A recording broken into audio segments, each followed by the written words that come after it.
Alam mo ba, pwede kang magpa-admit sa private hospital ng libre o mura gamit ang PhilHealth ngayong 2025. Oo, totoo yan. May programa ang PhilHealth na tinatawag na Z-Benefit Package at Outpatient Benefits para makatulong sa gastusin sa private hospitals.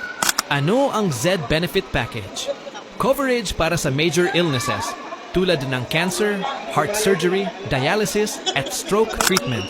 Libre o malaking diskwento sa mga bayarin sa private hospitals na accredited ng PhilHealth Outpatient Benefits naman ay para sa mga consultation, laboratory tests, at minor procedures na pwedeng gawin sa mga private clinics o hospitals. Sino ang pwede mag-avail?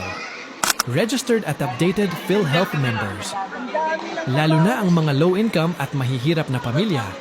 Paano mag-avail? Number 1. Siguraduhing updated ang PhilHealth premium payments mo. Number 2. Magpa-admit o magpa-consult sa PhilHealth accredited private hospital o clinic. At number 3. I present ang PhilHealth ID at mga kinakailangang dokumento sa hospital billing importanteng tandaan. May mga requirements at proseso ang PhilHealth para mapakinabangan ito.